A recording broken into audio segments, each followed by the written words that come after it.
Hello everyone, welcome back to Meathead Gaming. My name is Roland and today, this week's giveaway will be constituted by an AK-47 Jaguar field tested, but as you can see it looks very nice. All you have to do to be eligible to win this is to comment in the video in which you see this little part that you are seeing now, and to be subscribed to the channel. I wish everybody a strong 2019, and until next time, stay strong. And we're back. So, yeah, at one point it's about money. Some countries invest more money in this industry, and that means more money people have to buy a computer. If we take Brazil, they had already a rich history. They had a good CS 1.6. They have big LOLs, League of Legends scene, and Dota 2 teams. Fallen did a lot for the Brazilian scene. He streamed, did weekly tournaments. He made opportunity for a team to go to US to play CSGO, and he made people believe that they can earn money by playing the game. He fought hard for the scene. He built it from scratch. I wouldn't say it from the scratch, but he built it. In some countries, people want to become streamers to get money and not to become a professional gamer. Young people are more interested in money and not about competitiveness in the game. You just act like a comedian or whatever you want to be and get money via donations. Lots of streamers get more money than top players, which is true, and it shouldn't be like that, but hey, it's the entertainment business, right? Children like to watch someone every day playing and not someone who appears once per month like me when I'm playing a tournament. If we take Kazakhstan, there was Arbalet who exploded the scene. He also helped Ukrainian scene as well. He made Navi, who brought their scene to a new level. Why there are no tier 1 teams in regions like Far Asia and South Europe? As far as South Europe is concerned, I think maybe they are interested in other games and there is no one who can help them boost their scene. Asia has some issues, I guess. Has the same issues, I guess. They have tournaments, but CSGO is a bit of an aside, which, yeah, I mean, Asians are more the strategy plays games. MOBA is their main thing. MOBA is the main thing. In some countries, there's only MOBA cyber sports. For example, the MOBA scene in Korea is very big, and StarCraft 2 is also very big in Korea. And there's no CSGO activity, so MVP PK needs to travel a lot to neighboring countries to play tournaments. Let's take Scandinavia. Why is Denmark a little bit higher in CSGO than Norway, Sweden and Finland? In Denmark, a lot of hype came a few years ago when a lot of money was invested in cybersport, okay? Since everyone saw that it's fast growing industry. This English man. Lots of brands and companies in Denmark invest in cybersport. I mean, the editor of this text is okay, because they see that young generation really likes it. And moreover, Danish government supports cybersport. Sweden is kinda stuck. We have investments, but they are not that big as they are in Denmark. Who's your best and worst Swedish teammate? I'm not sure I have a worst one, but the best one, of course, is Forrest. He can handle me. We are always on the same page, and he still has an energy to play with me. I respect him a lot. We have a good understanding of the game, and we are good partners in our job. And if we say not... Okay, the interviewer asked. And if we say not the worst teammate, but the hardest teammate to play with, I can't think of such a teammate. The only one I can think of is Delpan from 1.6 times. I really like him as a person, but he has something special. He's very different from me. This happened to me also, where you have a very good relationship with a person, you are good friends, but then in game something weird happens where you're just all over the place with him. But yeah, things like this happen. Are big buyouts good for players? It depends on different situations. It can be a new talent player or a big name in CSGO, so it's good for big players and not really good for new talent who are just making their names. If you want to have a top experienced player, you must be ready to pay good money. If we are talking about new player, organizations need to help them and not block their future asking for a really high price which no one will pay. In general, this is a business which is very new and it's pretty shady. It's hard to describe all the processes which are happening inside of it. I can only say that it's more about investing money and not getting it back. Would you like to switch to another organization someday? I don't have an answer for these questions. For this question, I love where I am now, and I don't see any other places where I possibly want to go.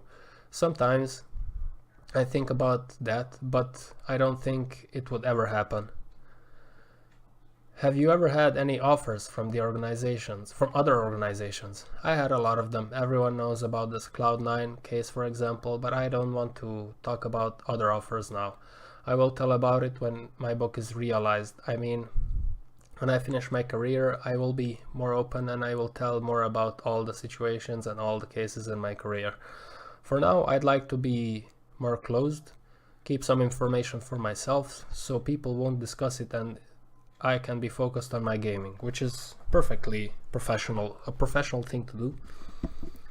And it's how it should be done. Can you say how your salary multiplied from your first CS money to your present contract? From that time to now, I would say about 500 times. What was your biggest purchase with the money you earned in CSGO? I guess it's my apartment. I never been a fan of watches. I've never been a fan of cars. Even if I had a driving license, I've never spent a lot of money on buying clothes. Like I said, I save money for my future, for the future. Which coach has had the biggest impact on you and your team, and which had the lowest impact? I guess both answers for this question is Threat. He made me better in the game. He helped me develop myself. He helped me to change my gaming style. He also has a lowest impact because before he left the team, he lost his motivation. He used to be an in-game coach, but when Valve put in that coach rule, we were where they can speak only on freeze time. He was okay with that, but he started to lose his motivation. I don't think he would ever get back to I don't think he would ever get back to coaching stuff, but I would like to see him coaching. Did you ever ask to be part of a match fixing game? No, it's disgusting me. It's disgusting me. This English is disgusting me, but it's okay. I mean, match fixing is the worst, but what you gonna do? People want money. Who did you want to be when you were a kid? I always had a dream to become a chef. I still have this dream today. I'm not very good in that, but it's my passion. It's really interesting for me how you cook, serve it, and make people happy eating it. Even if it's my dream, I don't see myself becoming a chef, but at least I want to be a good in it. Be good at it. Okay, whatever. What's your favorite cuisine? I like faux food. I don't know what's that. You can put everything you like, and it would be very good. It's easy to do. It's easy to do it, and it can be very healthy and still very tasty. And the main thing I like about it the most is that it gives so much energy. It could fix you for the whole day. Yeah. What's your favorite music band? I listen to all kind of music. I don't have a favorite band. Right now I'm more into electronic music, but I can listen to rap, pop music. If we look in my playlist, it's very random. Justin Bieber, oh my god, Justin Bieber, Avicii, some hip-hop artists, some Swedish music. But if I need something to relax, I would say it's classic music, Mozart, Bach, and Beethoven. What's your dream besides cybersport? I want to own a good restaurant and go there and eat good food, which I was thinking when I was reading the interview with him being a chef and stuff like that.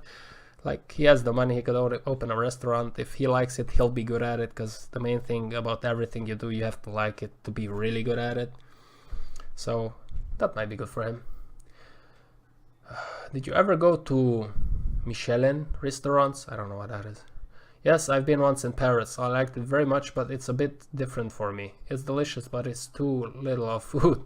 Yeah, and I guess it's too big of a price anyway. When I want to eat, I like when it's a lot of food. I eat a little, and it costs too much. There's a Michelin restaurant near Stockholm in the forest, and they make only food which they got from the forest. That's cool. They change their menu every day, and you never know what they have today. So that is something special. It's quite special. Have you ever had a job outside cybersports? I can't say I had one, to be honest. I've worked a little 2 times, 2 shift max in Inferno Online, which was an internet cafe, I think, in Sweden. During one of their night gigs, when you play during 33 in the evening and 7 in the morning. Yeah, those are cool, when you gather around in their internet cafe with your friends from dusk till dawn. I've had those a few times.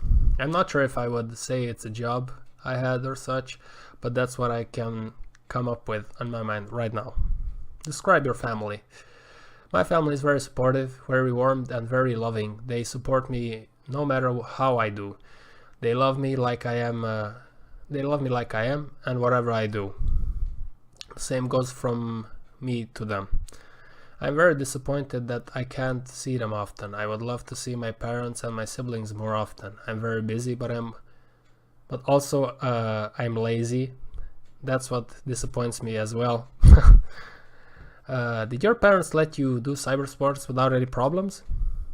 My parents always respected my decisions. When I chose gaming, they supported me. They even bought a new computer, drove me to tournaments, and gave me money so I can travel to tournaments. Now, that's awesome. That's really awesome to have supportive parents like that. I guess it depends where you're. It also depends on where you come from, maybe, because yeah, some parents might think that playing video games is a waste of time, but if you see it as maybe an investment to your children, to maybe make them do the best they can, and if they decide to do something else, they do something else, But it's something special to have very, very supportive parents, no matter what you do or decide to do. So I think he's been lucky to have that. Will you let your children make a cyber sport career? I won't force them to become programmers, but I would love if they choose it. No matter what, I will always support and respect their choices. They will do whatever they want. If they want to play football, they will play football. If they want to play CS, they will play CS. The only thing that I don't want them to do is to repeat my way, because I put it to the extreme levels. Do you have any fears? I'm terrified of flying and height. I'm traveling more than 10 years, but still I'm afraid of it. I love to see new countries, and if you love it, you need to fly, so I do it. But every time I'm afraid of it. What has been your biggest mistake thus far in your life? I never read that I did something. I believe that life has a plan for you, and everything you do is for a reason. I might not agree, but I think everybody makes their own fate. But then there's the other coin, and where people think that everything happens for a reason and fate determines everything. I mean, yeah. No comments here. You choose what you believe is best. Of course, I've made a lot of mistakes, but I believe it doesn't really matter at the end of the day. You visited a lot of countries. Do you have a special one that you like?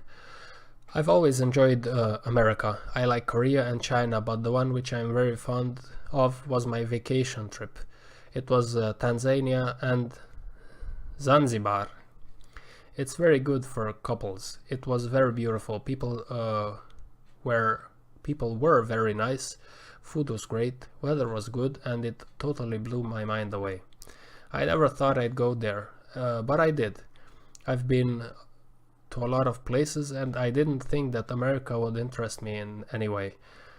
But now I want to explore more of it. I would recommend this place to everyone. It's like you watch a movie where a couple is on a wonderful Hawaiian trip, and you think that it's only possible in movies, but now I can say that I've been on holidays like that. Oh man, this is a long interview. What's your favorite beer? Staropramen or maybe Heineken. Who's the best new talent player right now? I think Refresh. Okay, from Fraxters. I really enjoy watching him play. This is interesting. He's just been moved to Optic, I think. You know. So maybe some videos on him will be made on my channel next. What do you think that some Swedish pro players were banned for cheating these days? I feel ashamed. I don't want cheaters in the game I grew up and work. So I would say for them, get the fuck out of my game. Which is fair. I mean, cheaters are the worst. And if you're a pro player that's cheating, I'm pretty sure there are a few of them. There's a few of them, but it's so despicable. But then again,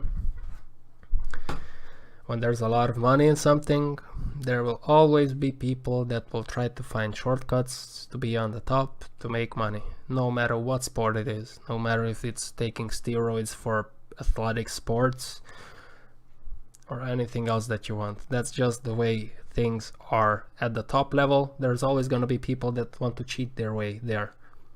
So what can we do? It sucks, but it's reality, and that's how life is. Why are you still very nervous during the game? Nerves are my strength and my weaknesses, and my weakness. I better prefer being nervous than not. When I am not nervous, I play worse, which is fair. I mean, if you are anxious or nervous about something, you're focused on it, right? If you don't really have any emotions when a game is coming up, maybe you're not connected or focused on the game 100%. So what do you think about removing players from FPL? I think it's a good thing because it should be refreshed. It's good that I don't take part of these decisions. I just play. Do you follow global politics? Do you care when they say that these countries are bad and those ones are good? I do, but I'm not really 100% focused on it and like up to date with it all the time. I do personally believe that every country has its bad spots and its good spots as well. So in general, I don't really trust in what I hear, which is really fair, and that's how it should be. Whenever you read something on the internet, you should be skeptical, because sometimes just people write shit just to get clicks or just to misinform people. So just keep that in mind. And that being said, holy macaroni, this took a while. I think I'm gonna break this thing into multiple parts. Yeah, let me know what you thought about this interview. I found it very interesting to read it. I liked it. I would like to read more of these. Maybe I'll do. Do you guys want to see me do more of these? Then let me know in the comment section down below. And what else? Yeah, watch those commercials on my videos if you want to help the channel grow and if you appreciate the content. I know they're a pain in the ass sometimes, but they help the channel. They help me in working my way up the ranks. That's about it. I wish everybody a lovely evening, lovely morning, or lovely whatever when you see this. Till next time, stay strong.